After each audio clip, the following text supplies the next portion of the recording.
Asante sana waziri, tafadhali tunaweza keti chini.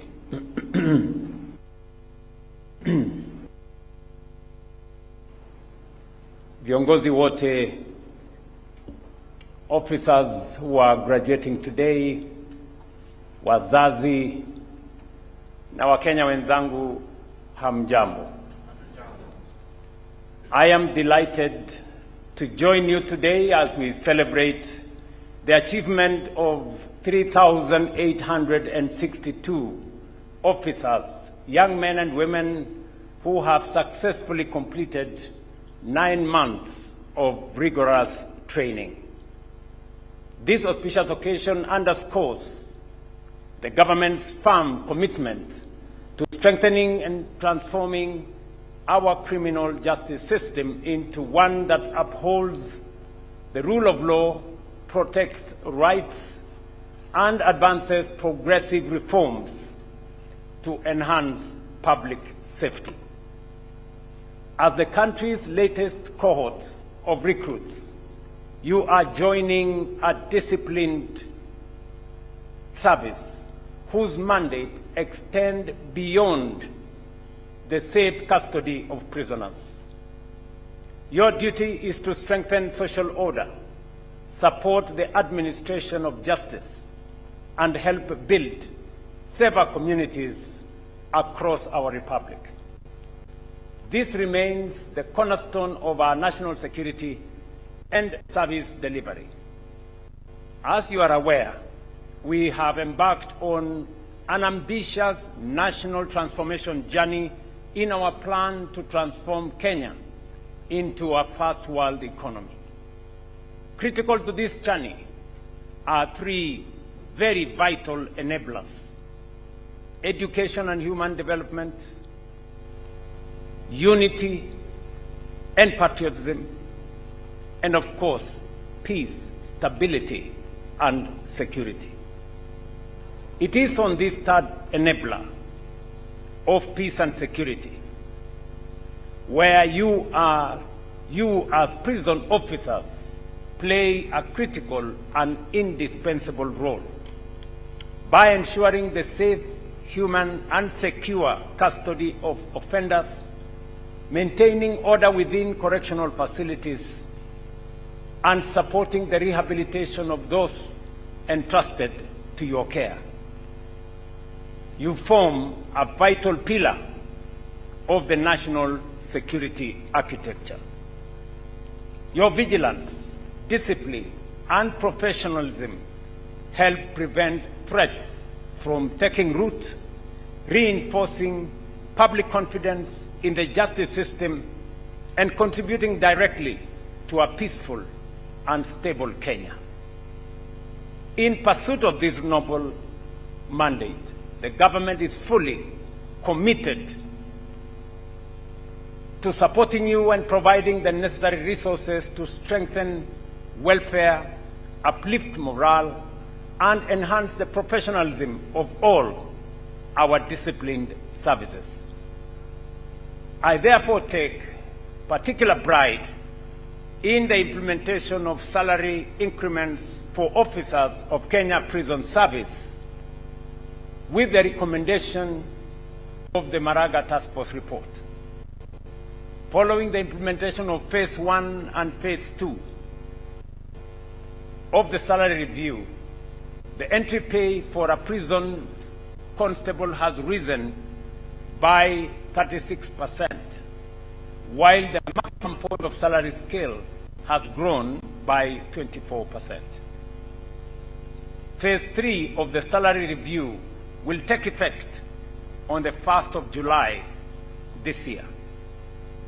This is clear evidence of the government's sustained resolve to ensure that welfare and motivation of our correctional services is upheld.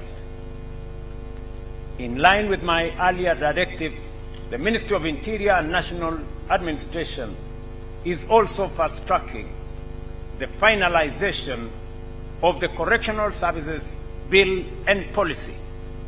I am pleased to note that the process is firmly on course for Cabinet consideration in April 2026.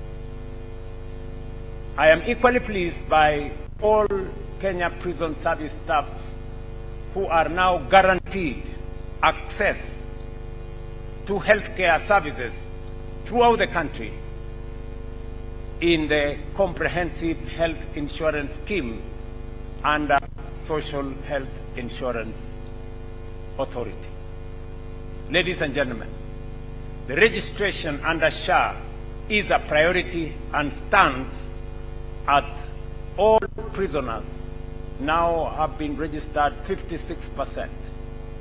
It is my instruction that every prisoner must be enlisted in SHA so that whenever they get sick, they must receive as good medical attention as all of us. The establishment of the Wanini Kireri Magereza Level 4 Hospital at the prison's staff training college here is a decisive step in making sure that we access health care. The facility will serve our officers and the surrounding community here in Ruiru, and it has now been officially handed over, and its operationalization is underway. I have agreed with the Ministry of Interior that this facility will be operational, fully operational in the next 2 weeks. And therefore, officers here and the community around will have access to modern healthcare facilities. The county government of Kiambu, earlier we discussed with the governor that they will also participate in making sure that if there are any additional facilities or support in terms of human capital and other support that may be required, that they will step in.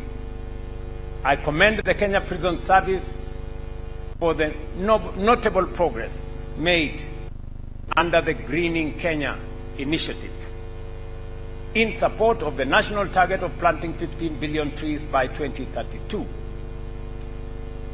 The service has already planted over 6.8 million trees. An additional 1.8 million ready for transplanting in 76 departmental tree nurseries.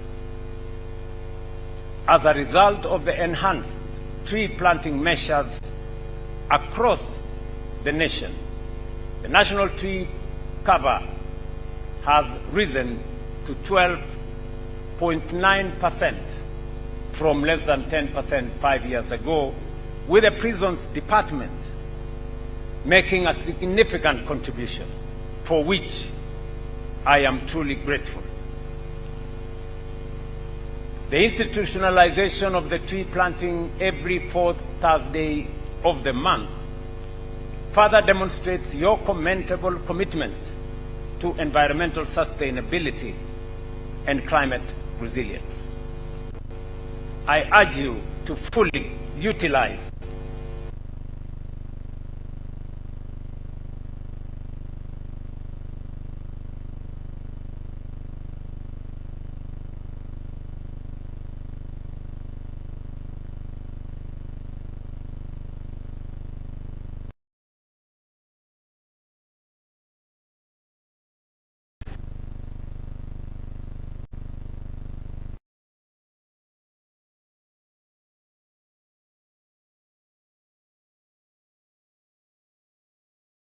the recruited officers have been inducted and strategically deployed to reinforce the criminal justice sector within our prisons department.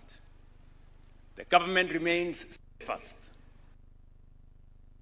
a capable and prisons workforce. And you have my commitment as we endeavor to build professional cadres in all our security agencies. In fulfillment of the government's commitment to the welfare of those who serve this nation, I have directed the State Department for Housing and Urban Development to build 28,000 institutional housing units for the Kenyan prisons. A dedicated portion will support the probation and aftercare system, ensuring our officers live in dignified and secure homes befitting their dedicated service to our nation. Of the program, representing about 5,000 units of the total housing initiative, is family on course, targeting selected correctional facilities, and more housing units will be built. Over the next 4 years, we want to ensure that every serving prison officer lives in a decent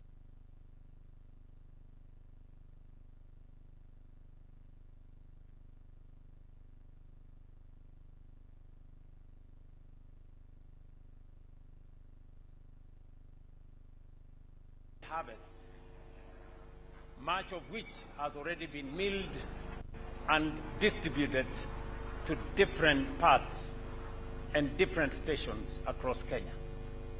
Rice production at Mwea Prison Farm has reached 60% of the anticipated yield, while vegetable production across stations stands at 70%. These gains underscore our steady progress, food security, and agricultural sustainability within the prison's service.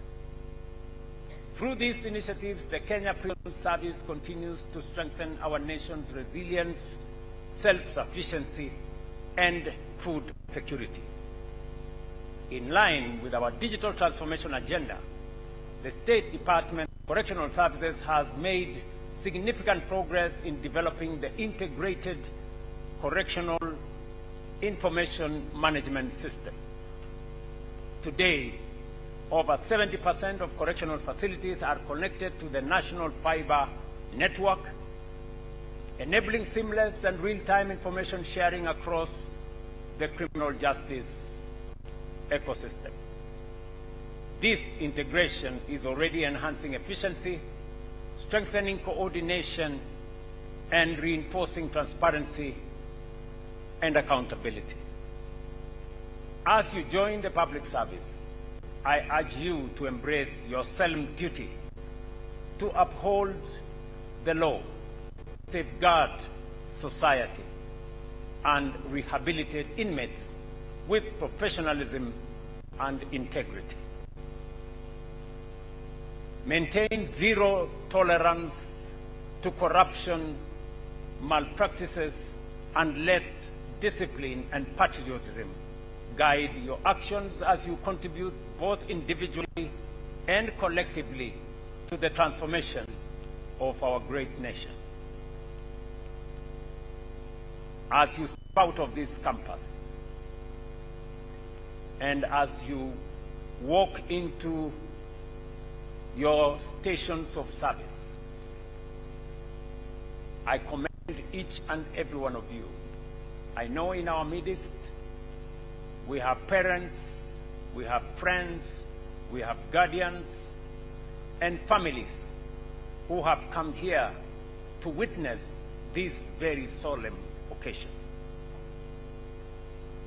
Na nawauliza ninyi nyote wakati mnapochukua nafasi yenu katika ujenzi wa taifa letu la Kenya, mjue ya kwamba vile tumefanya hapo nyuma kuhakikisha kwamba officers wetu wote katika sekta hii ya usalama wanapata haki yao kulingana na mchango wanaotoa katika kulinda mali na maisha ya taifa letu la Kenya.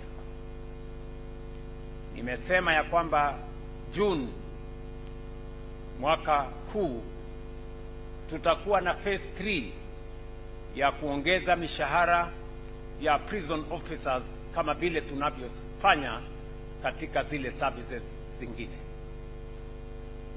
Vile vile ninaelewa ya kwamba officers wengi wanaishi katika makazi ambayo ni duni, na sababu hiyo ndio tumetoa pesa kama serikali kujenga upya nyumba za officers wetu kuishi. Nyumba 5,000 za kwanza zinaanza mwaka huu, na ndani ya miaka 4 ijayo tutakuwa tumejenga nyumba 28,000 kuhakikisha kwamba officers wetu katika sehemu zote za taifa letu la Kenya wanakaa katika makazi yanayofaa. Niwashukuru sana kwa mchango wenu katika upanzi wa miti katika taifa letu. Idara ya Correctional Services, prisons hasa, wamechangia sehemu kubwa kwa miche ambazo zinatumika katika upanzi wa miti.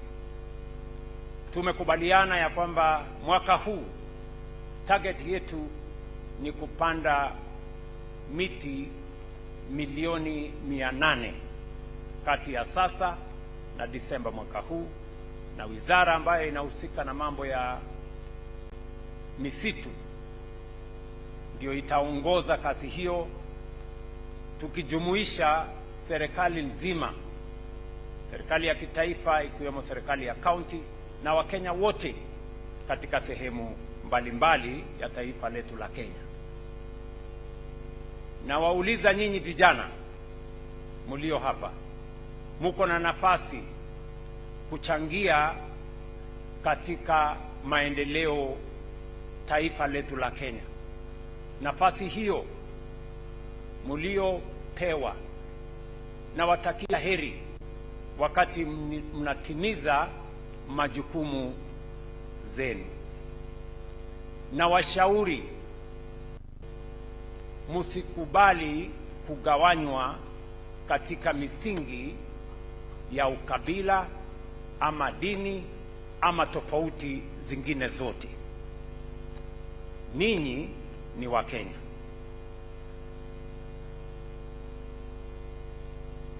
Nimesema hapa ya kwamba katika ile safari ambayo tuko nayo ya kubadilisha taifa letu la Kenya, tumesema ya kwamba tunataka kujenga barabara zaidi, tunataka kujenga airport na kujenga reli, tunataka kujenga mabwawa ya maji ndio tuondoe mambo ya njaa katika taifa letu la Kenya, tufanye irrigation. Tumesema pia tuzalishe umeme ambayo itatusaidia kwa mambo ya industrialization na maendeleo katika taifa letu. Lakini vile vile tumesema lazima tuwe wazalendo wa taifa letu la Kenya. Haiwezekani tuweze kuyakamilisha yale yote ambayo tumepangia na tumekadiria kama hatutakuwa na umoja wa kitaifa, kama hatutapenda nchi yetu, kama hatutajiamini kama Wakenya na kupenda taifa letu na kumpenda Mwenyezi Mungu. Kwa hivyo nawauliza vijana, wakijaribu kusema nyinyi ni Wakalenjin, muambie sisi ni Wakenya. Wakisema nyinyi ni Wakikuyu, waambie hapana, sisi ni Wakenya. Wakisema nyinyi ni Wakisii, waambie hapana, sisi ni Wakenya. Kwa sababu